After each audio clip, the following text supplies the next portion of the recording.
번째 말씀은 빌립보서 1장 29절입니다. 그리스도를 위하여 너에게 은혜를 주신 것은 다만 그를 믿을 뿐만 아니라 또한 그를 위하여 고난도 받게 하려 하십니다. 두 번째는 계시록 2장 10절입니다. 공부하겠습니다. 너는 장차 받을 고난을 두려워하지 말라.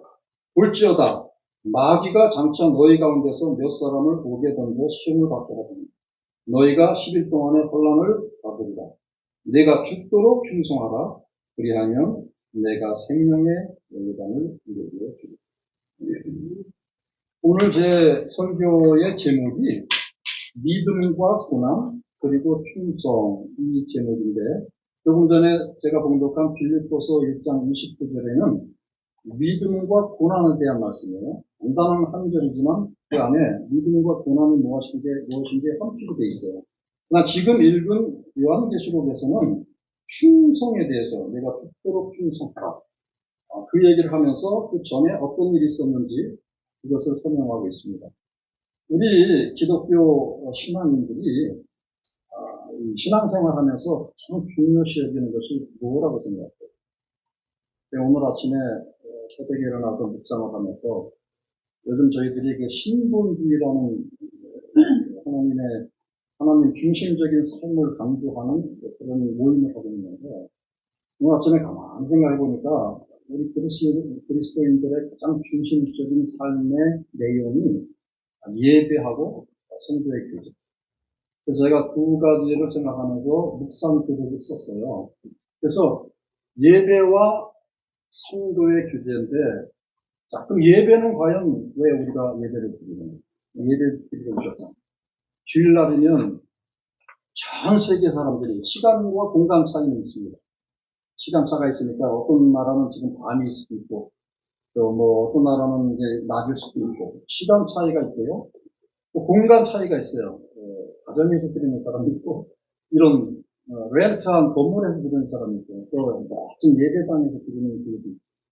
그래서 이 시간과 공간 차이는 있지만 어쨌든 주일날마다 우리 믿는 사람들이 예배를 드려요. 그래서 그 예배를 드리는데 왜 예배를 드리느냐? 그렇게 물어보면 확실하게 대답하는 사람들이 없어요.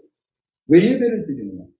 나 그리스도인이니까 하나님이 믿으니까 예배를 드리지.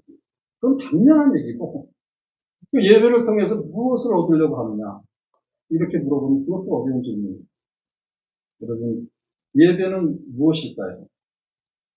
예배는 하나님을 내가 사랑하고 하나님이 나를 사랑한다는 걸 확인하는 그런 중요한 예식이에요. 그러니까 오늘 이 자리에 우리가 앉아있으면 정말 나는 하나님을 사랑하는 존재인가? 하나님께서 정말 나를 사랑하는구나. 이걸 예배를 통해서 우리가 느껴야 되죠. 그래서 그걸 느끼려니까 거기서 강조되는 것이 말씀입니다. 말씀으로 교통을 할 수 있습니다. 그리고 성도의 교제는 무엇을 얘기하냐면 나는 하나님의 사람이에요. 나는 이 세상에서 살 수 있지만 하나님의 사람으로 이렇게 삽니다. 근데 이렇게 살다 보니까 이런 일이 있었네요. 그런 것을 하나님께서 이렇게 해결해 주셨어요. 이런 것들을 서로 나누는, 그러면서 서로 격려하고 서로 힘을 붙여주고 이런 것들이 성도의 교제거든요. 물론 그 안에는 같이 먹을 수도 있고 마실 수도 있고 뭐 여러 가지 그런 것들을 같이 하면서 하지만 그 중점적인 내용은 그런 삶을 나누는 것이 성도의 교제예요. 오늘 제가 이 믿음과 고난 그리고 충성이라는 이 세 가지 단어를 선택해서 설교를 하고자 하는 것은 성경 말씀을 제가 열심히 읽는데 예배하라, 하나님께 예배하라, 하나님께 경배하라 이런 말은 상당히 많이 나옵니다. 성경에.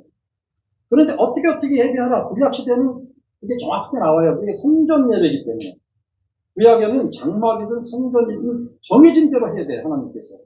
신약에는 정해진 것이 없습니다. 그래서 신학에는 예배의 형식이나 방법이나 이런 게 전혀 없습니다.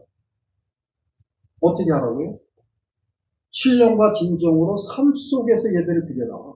그렇게 얘기하기 때문에 예배의 형식이나 어떤 예배의 방법을 자세히 설명한 신학생이 없는 거예요. 그런데 중요한 게 뭐냐면, 그럼 예배를 그럼 어떻게 드려야 되냐? 사도 바울은 하나님을 믿는 자들이 어디서 예배를 어떻게 드리가 그게 중요한 게 아니라 삶을 통해서 예배를 드려라. 그걸 강조했고, 그렇게 삶을 통해서 예배를 드리는 사람을 뭐라고 얘기했냐면 믿음이 있는 자. 그렇게 얘기했어요. 여러분, 믿음이 있습니까? 믿음. 뭘 믿는 거예요? 뭘? 하나님을 믿어요. 하나님 믿고, 여러분 여기저기 무슨 일을 하면 하나님께서 축복을 주시고, 오늘도 축복의 기도를 많이 하셨는데, 하나님 믿으니까 하나님께서 축복하시고, 그런데 정말 그런 축복, 그런 기적을 우리가 삶 속에서 누리고서는 그런 걸 우리가 생각을 해봐야 되고, 사실은 하나님을 믿는다는 것은 슈퍼내추럴한 초자연적인 것까지도 믿는다는 의미잖아요. 그런데 오늘날 기독교인들이 이 초자연적인 건 별로 안 믿어. 눈에 보이고 막 확실한 증거가 있는 그런 것만 믿어. 과학적인 증거, 뭐가 이렇게 돼서 논리가 어떻고 딱 된다. 그거는 내가 부정할 수 없지. 난 믿어. 그런데 성경에 나오는 이야기들 전혀 과학적이지 않고 전혀 논리적이지 않고 이런 거 믿으라면 됩니다. 쉽지 않고요. 그런데 믿음의 기준, 믿음의 기초를 우리가 잘못 놨기 때문에 그런 거하고 자꾸 헷갈리는 거예요. 성경에서 얘기하는 믿음, 사도 바울이 오늘 얘기하는 믿음은 뭐냐? 아까 그랬잖아요. 삶 속에서 나타나는 믿음인데 다른 것이 아니라 예수 그리스도가 나를 위해서 십자가에 죽으셨고 내 죄를 감당하셨고 내가 예수 그리스도를 믿고 따르면 구원받는다. 나는 구원의 존재임을 믿는다. 이게 믿음이에요. 그것이 그리스도인입니다. 그래서 우리가 믿느냐? 당신 믿음 생활 잘해? 그러면 나 잘하지. 새벽기도 매일 나가고 예배 한 번도 안 빠지고 헌금 열심히 드리고 교회 봉사 열심히 해. 나 믿음 되게 좋아. 그게 믿음이 아닙니다. 이거는 자기가 믿음이 좋다는 것을 그냥 내보이는 것이죠. 그건 믿음의 본질이 아닙니다. 진짜 믿음이 뭐라 그랬어요? 나는 구원받은 존재다. 나는 주님께서 내 죄를 감당하셨고 돌아가셨기 때문에 나는 그 주님을 나의 구주로 믿고 그가 말씀하신 대로 나는 살겠다. 그게 제자다. 제자의 삶. 이 제자의 삶을 사는 사람이 믿음입니다. 그러면 고난이랄 때 고난. 믿음이 있으면 따라오는 게 고난. 그런데 오늘날 믿음 좋은 사람들 얘기를 들어보면 하나님 이렇게 믿음 생활했더니 하나님이 엄청 축복을 해주셔가지고 나 이렇게 잘 살고 있어. 너무 감사해요. 너무 행복해요. 여러분 그거와 이거와는 다른 문제예요. 일반 은총과 우리가 특별 은총이 있는데 일반 은총적인 것은요 누구나 다 받을 수 있어요. 하나님을 안 믿는 사람에도 일반 은총은 있는 거예요. 열심히 공부하면 좋은 결과 얻는 건 당연한 거예요. 근데 내가 하나님 믿었기 때문에 마치 하나님이 그걸 잘해주신 거로 생각하고 그게 내가 믿음이 있다. 이렇게 생각하는 건 조금 문제가 있어요. 정말 믿음 있는 자는요, 고난을 생각해요. 여기서 고난이 뭐냐. 오늘날 우리의 현대적인 삶 속에서는 이 고난이라는 게 뭔지 잘 몰라요. 왜? 예수 때문에 핍박을 받는 사람이 별로 없잖아요. 북한이나 아마 중국이나 공산주의 국가, 아니면 이슬람 국가, 이런 데 가면서 거기 가서 복음을 얘기하다 보면 고난과 핍박이 있겠죠. 그러나 그것도 허락되지 않기 때문에 별로 우리가 고난과 핍박에 대해서 얘기를 잘 못해요. 그것이 미국이나 이런 민주주의 사회에서 신앙생활 열심히 하는 그런 그리스도인들은 고난이라는 것보다는 항상 더 좋은 걸 추구해요. 그래서 예전에 우리나라에서 폭발적으로 기독교가 상승하고 믿음이 막 뜨거워지고 한 신학의 기초가 뭐냐면 번영신학이었어요. 번영신. 예수 믿으면 잘 된다. 예수 믿으면 발전한다. 이런 식의 믿음이 강조돼요. 고난보다는 번영을 추구하는 그런 시대가 있었어요. 여러분, 하나님께서 지금 그 시대가 지금 점점점 사라지고 있는, 이제 번영의 시대가 아니라 고난의 시대가 되었어요. 우리가 사도 바울 시대 그때만 고난, 예수 믿어라, 복음 증거하면서 고난과 핍박받는 그럴 때 과거의 얘기하지 않아요. 앞으로 우리가 예수를 믿으세요. 예수님께서 당신을 위하여 당신의 죄를 담당하기 위해서 십자가에 돌아가셨습니다. 예수 믿고 구원받으세요. 요새는 이런 전도하는 것도 상당히 드물어. 보기도 힘들지만 이제 그런 얘기를 하게 되면 아이고 너나 잘해. 너나 잘 믿어. 이런 시대가 됐죠. 자, 이런 시대에서 우리는 어떻게 살아야 돼요? 이것이 오늘 사도 바울에게 던져준 커다란 질문입니다. 어떤 사람은 그래요. 믿음이 있는 사람은 고난을 받는다. 요즘은 뭐 핍박받고 이런 게 없으니까 교회 가가지고 나 평소에 열심히 하고 막 넣어놓으면 내가 같이 모든 어려움을, 모든 어떤 이래야 할 부분들을 내가 다 감당하면서 힘들면 그걸 고난이라고 생각해요. 나는 예수를 위해서 고난받았으니까 예수님 더 축복해 주실 거예요. 자기만 들리죠. 어디 가서 별로 인정을 못 받으면 그런 일을 통해서 교회 일 열심히 하는 걸 통해서 인정받기 원하는 그런 심리가 작동하는 그런 시대예요. 우리가 이제 고난의 때가 왔는데 과연 어떤 고난을 당할 것인가?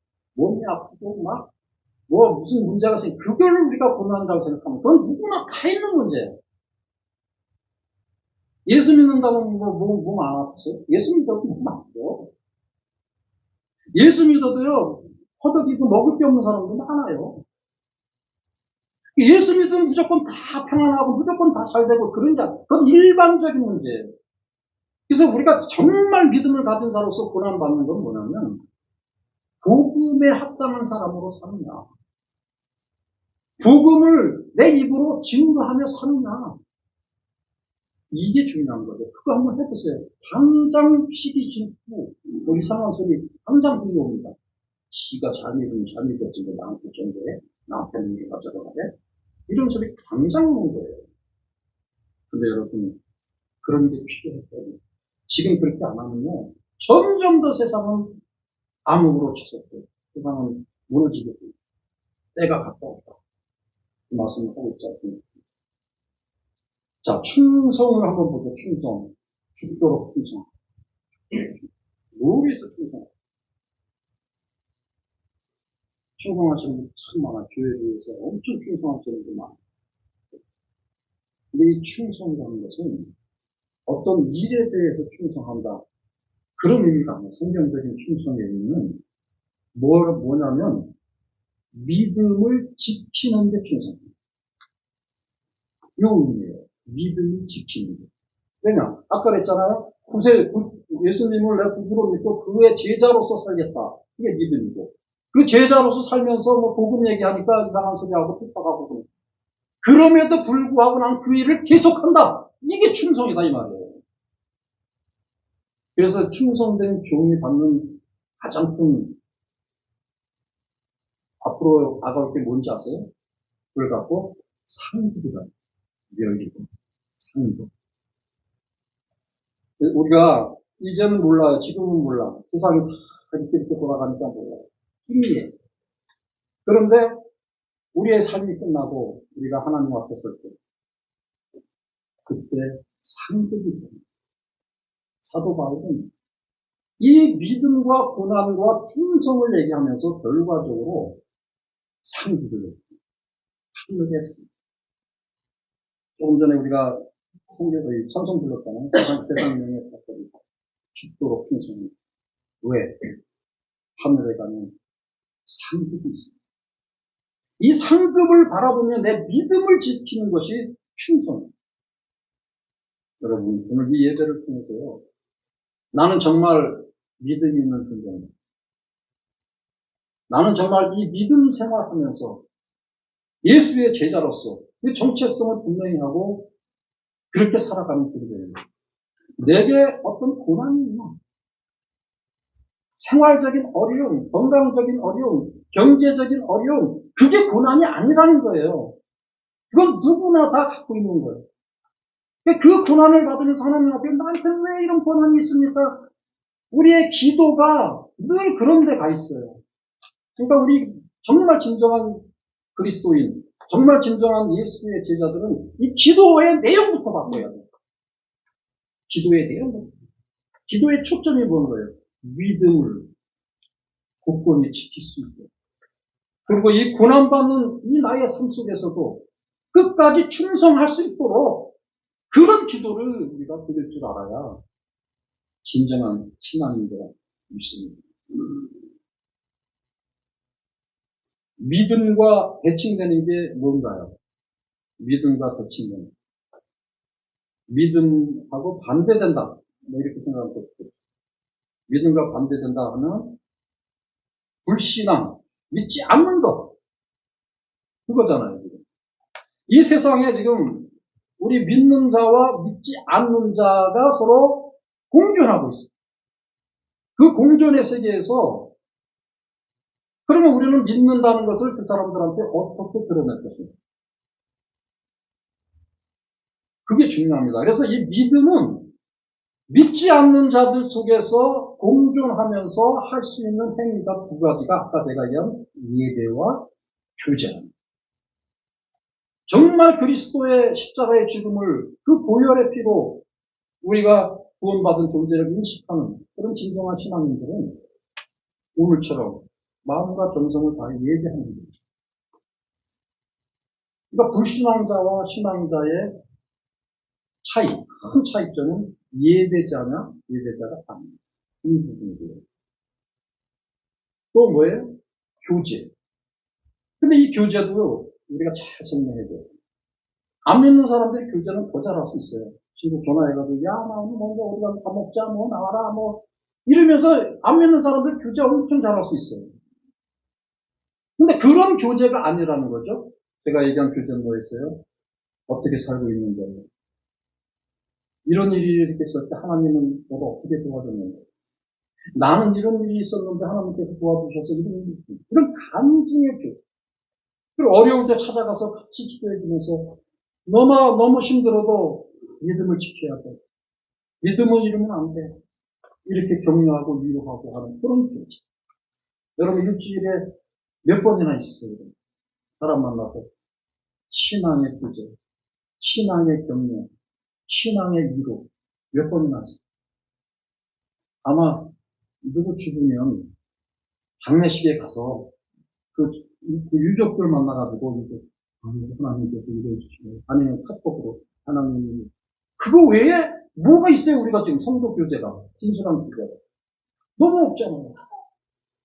그럼 세상 사람들하고 우리하고 뭐가 차이가 있는 거예요? 이런 교제가 없어요. 그러니까 제가 열심히 이런 교제의 장을 또 만드는 거예요. 근데 관심이 없어요. 잘 안 왔거든요. 세상적인 교제가 더 재밌습니다. 거기가 더 유익하니까. 저는 이해해요.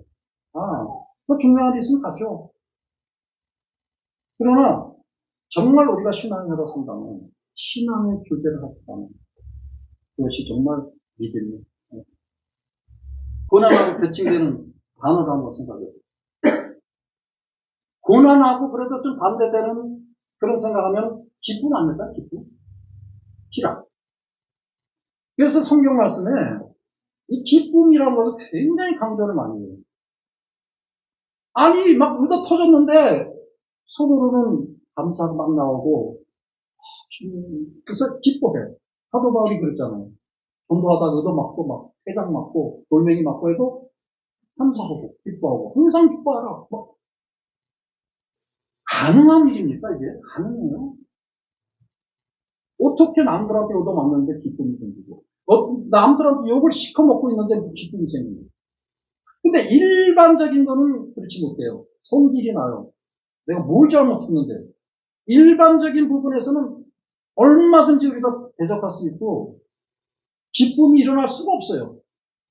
그런데 하나님 안에서 우리가 정말 믿음 안에서 고난을 받는 존재라고 그 복음 안에서 내한테 다가오는 그 고난 속에서는 기쁨을 누립니다.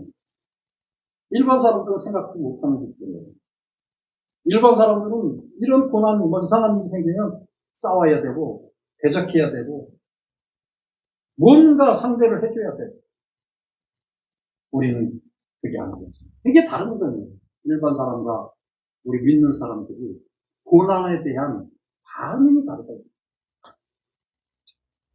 그래서 오늘 여러분들이 어떤 형편에 놓여 있는지 모르지만 마음속에 진정한 평안과 기쁨이 있다면 우리는 진정 예수를 믿는 사람입니다. 이게 다른 거야. 세상 사는 방법이 다른 거예요. 그러니까 믿음과의 고난은 엄청 중요한 거예요.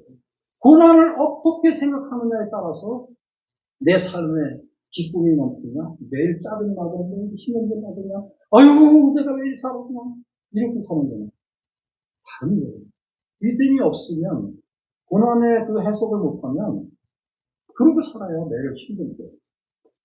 그러나 우리가 믿음의 존재로서, 아, 이 고난도 내가 감당해야지. 나는 믿음의 사람이야. 그래서 좋은 말로, 성경 말씀으로 이렇게 대처할 수 있다. 그건 아름다운, 우리 아름다운 삶이 될 줄로 믿습니다.